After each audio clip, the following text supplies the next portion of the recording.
Good evening, everybody. We're pressing on, Bezrat Hashem, with our exploration of Mesilas Yesharim, the path of the just. Finding your path, we're in Perek Tes, chapter 9. We're dealing with the Midah, the character trait of Zrizus, of alacrity, and specifically dealing with those things that separate a person, distance a person from the Midah of alacrity. We got about halfway through last time, a bit more than halfway through, and I'm going to start from where it says Haklal lahavchin bein shtei hayira'os. Do you see that?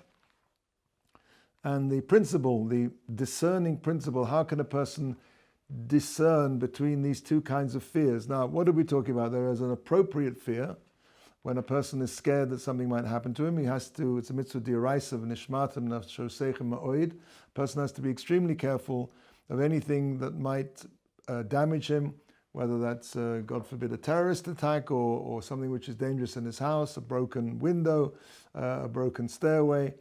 He has to be very careful when it comes to that. But there's another kind of fear, which is a fear which is inappropriate, where in point of fact, it's the Yetzer Hara just prompting a person to come up with excuses. So how does one know which fear is speaking to you? And let's understand, therefore, the principle which discerns this. V'haklal, the general principle, ahavchin bein shtei hayira'os, these two kinds of fears, who is, ma'ashechilka chacham zichron l'bracha, the distinction that our sages made, and when they said, ba'omram ben psochim, is daf ches, the Talmud, the Gemara in Psochim, page 8, on the base. So there's a principle called Heicha de Shchiach Hazeka Shiny, where where the Shchiach Hazeka damage is commonplace, so that's different. In other words, we're talking here about a person. There's a general principle that Shluchei Mitzvah Einon Nezokin. Somebody who's being sent or is going to do a mitzvah, he has the protection of the mitzvah. But this does not apply in situations, that only applies in situations where danger is not something which is usual. Meaning if a person gets on the, let's say the light rail in Yerushalayim to go downtown to get his tefillin checked in the tefillin macha, that's something where he has a protection there against anything that might happen, God forbid a terrorist attack. But if a person is going to, walk through, the old city of the Arab quarter of Jerusalem, or Hebron, or Yericho, wearing his tefillin and say, well, I'm not going to get hurt because I got my tefillin on, so he may not get hurt, but that suddenly can't rely on the shmira, the guarding of the mitzvah, because we only say that shluchei mitzvah einon nezokin, someone who's sent to do a mitzvah is not damaged, only where the hazeka, the damage, is not shchiach, but heicha de shchiach hazeka shiny, where damage is prevalent, where it's a dangerous place, you cannot and you're not allowed to, and it's an issa d'oraisa to rely on that kind of shmira, that kind of guarding. Some a place where damage is commonplace and known. Yesh l'shomer, a person has to be careful. But in a place where damage is not known about, ein lira, a person, there's no reason to fear. And Chazal also point out the similar idea in another expression which goes, Re'usa de lo chazinon lo machzikinon. A re'usa, a problem. A re'usa means like a problem, something which is, for example, you assume that a mikveh it has 40 saw. If the last time that it was checked, it had the 40 saw and it's a kosher mikveh. If there's nothing there which would prompt you to think that the status quo has changed, we don't assume something's changed. So re'usa de lo chazinon, a problem that we're not aware of, we don't see, we don't take that into account. We don't hold by that.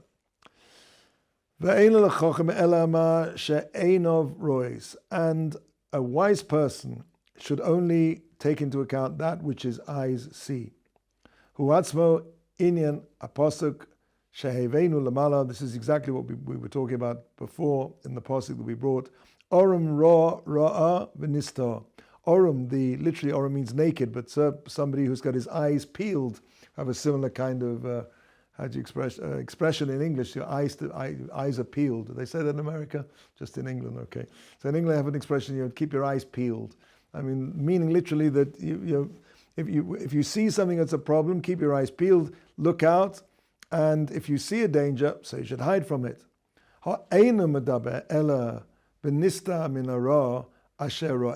Here we're only talking about a person taking refuge from a danger which he sees. We're not talking about something that it's possible, it's feasible that it might happen.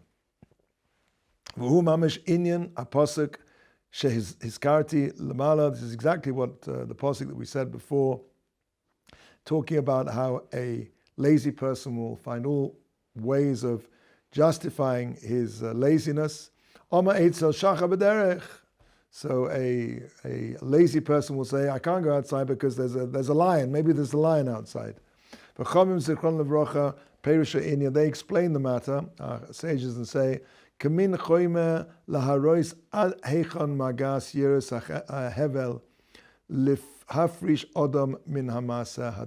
you see how far a person the fear of empty things can go to separate a person from doing something good. How far this stupidity really is. Because as it says, Shlomo HaMelech says, Shiva Devraim Amar Shlomo Be'etzel. Shlomo HaMelech said 7 things about a lazy person. Ketzad. So Amru Lo Etzel, they said to this lazy person, Hare, Rabcha Be'ir, your rabbi is in town, Lech Ulamad Torah Mimenu, go learn Torah from him. For who Meshiv Oisam, and he answered them and he said, I'm scared that maybe there's a lion on the way to my rabbi, so I'm not going to go. So then they say, okay, Rabbecha B'tocha Medina, your rabbi is actually not just in town, he's in the neighborhood. He's in absolute right, he's here in the neighborhood. Now here the word in Hebrew, Medina, doesn't mean as it does nowadays in the state, because a state nowadays is larger than a town. Here it means the locale. So Omer Lehem, he says, oh no.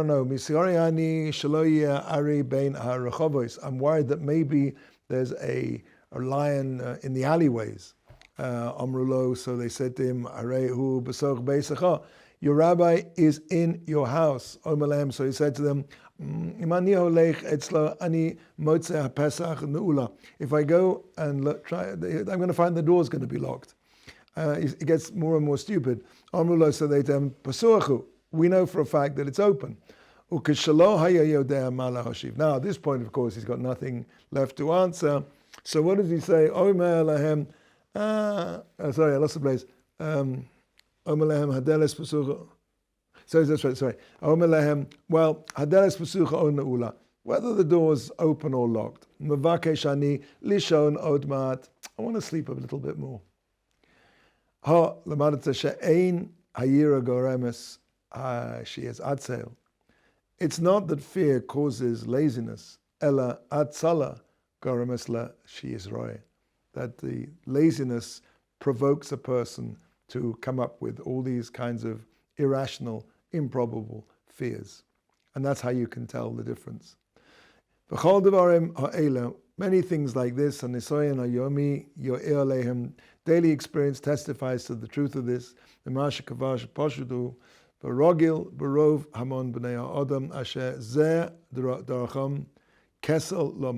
That it's in Tehillim. This is the way of a lazy person to speak like this. Umaskil al davar shemotze emes la'amito v'das lanovo lanokel. So a person who's intelligent will understand the truth of this, and he will extrapolate. He will understand, and he'll easily understand the difference between these two things, between an appropriate fear and an inappropriate fear. Ukavan is bari inyan has rizus bia she echshov hayosoy maspik leheras alev. And I think I've dealt this with, says the Ramchal, enough to awaken a person to this situation.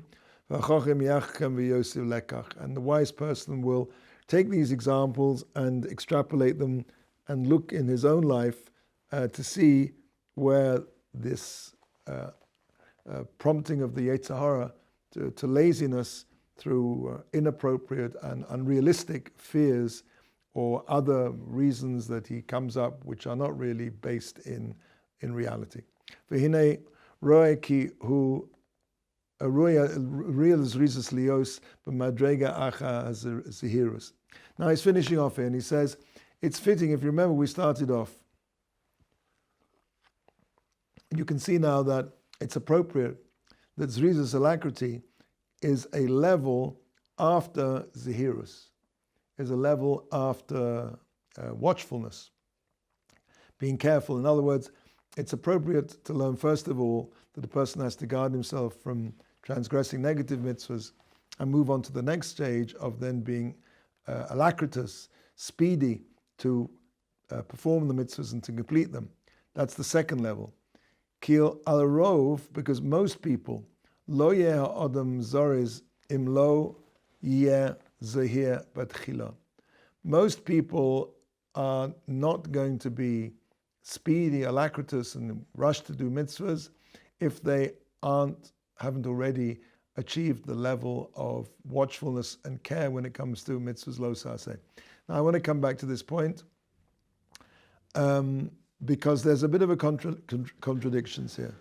Because as we said before, and in fact the Mesilas Yesharim pointed this out, achrei peulos nimshechim alavavos. We said before that after the actions is drawn the heart. That we said that a person who is naturally lazy should run to do everything during the day that he would normally, even things that he wants to do. He should run to the lunchroom at lunchtime, because a person can inculcate into himself a midah by performing that midah, and the action then infiltrates itself into his heart, into his brain, and to his character traits. So it seems to be that he's saying over here that the alacrity and the doing of positive mitzvahs is really only going to work after the separating oneself from doing averos, from doing sins. And as I said before, we have this principle, achrei peulos nimshechim alavavos, that if you want to do good, if you want to be drawn to do good things, you should do the good things, that the heart is drawn after the actions. And therefore when a person does positive actions, positive mitzvahs, he serves Hashem, this automatically leads him to be watchful and careful, and his heart is drawn towards the service of Hashem. So that's a contradiction we're going to have to deal with, because he seems to be saying the reverse here, that a person first of all has to fix up his watchfulness, make sure he's not doing the wrong thing before he can do the right thing. So let's go first of all and see how he plays out. He finishes off this idea. Ki mi shelo yosim libo lezaher b'masov u'lizboinen ba'avoda u'mishpotea shezu hi midas hazehirus kama shechasavti kosher sheyilbash ava v'chemda alea u'yizdorez b'tshuka lifnei boro ki hinei hu odenu tovea b'tavas hagufonis v'rotz merutzas hergoloi me'ariko mikol zeh.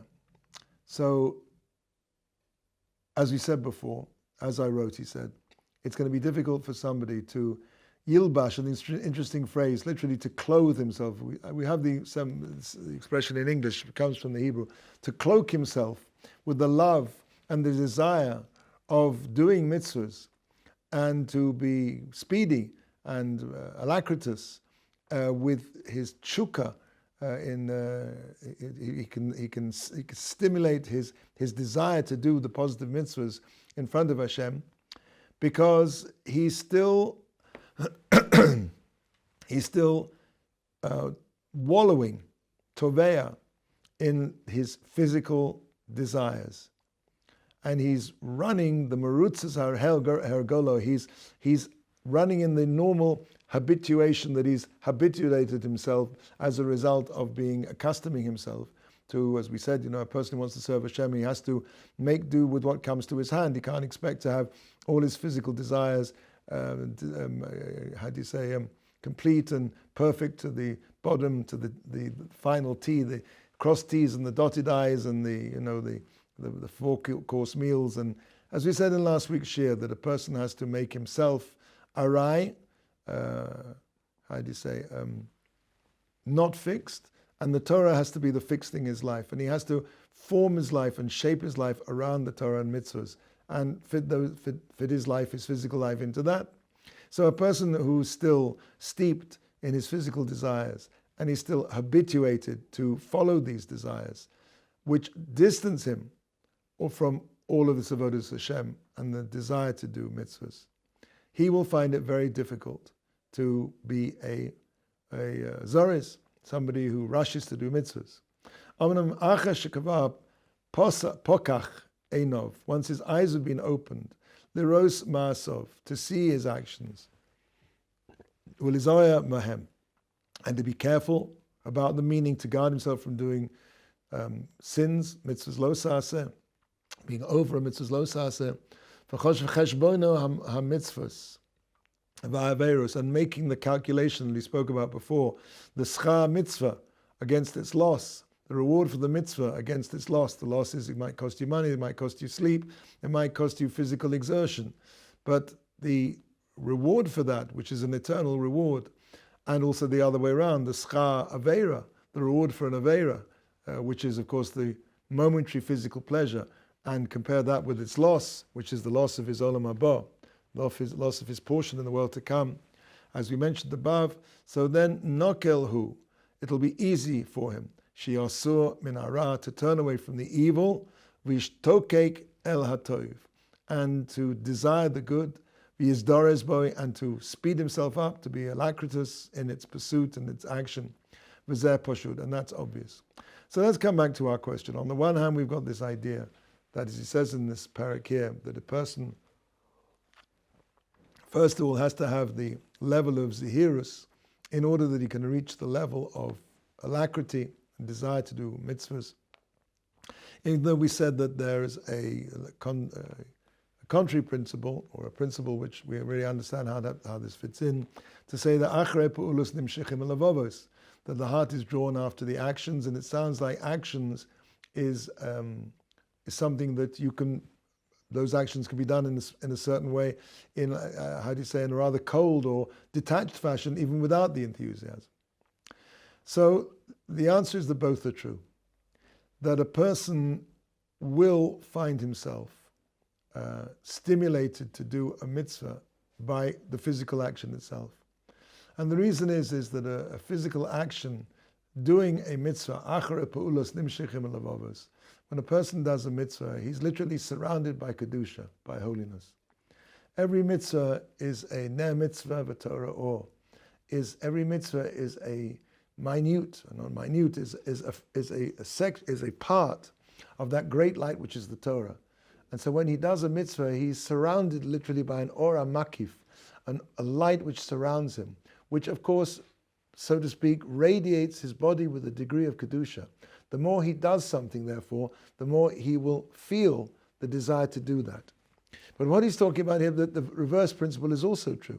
That if a person sits down and he understands intellectually why he should be doing mitzvahs, what he's going to gain, and what he's going to lose, those also will intellectually draw him to want to be a zohar, to be careful not to do aveiros. And of course, the mere fact of not doing aveiros has the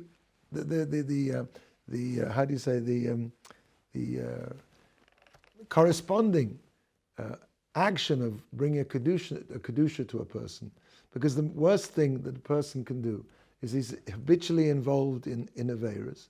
So what happens is that he's sunk, quite literally. He's wallowing in something which blinds his eyes and blinds his heart, and puts something which is called timtum alev, a constriction around the heart. Very often people say, well, I don't feel it. And the reason they don't feel it is because they don't do it. And if a person would keep himself away from doing aveiros, every aveira is like a shield in the light. It's like the windscreen of a person's spiritual vision. He's driving along with a dirty windscreen. He can't see out. The light is there, but he's not going to see the light because his windscreen is thoroughly besmirched and full of mud, and the mud is coming from his actions. He's creating this obstruction between him and the light of the mitzvah. So a person has to understand how bad, as he says, we learned in previous chapters, what an Aveira does. It obstructs the eyes. It causes this thing called timtum alev. Specifically, by the way, keeping kosher is a tremendous help when a person wants to feel closer to Hashem, because it's a pasuk in the Torah. It says, "Unatamtem, you should become tomei.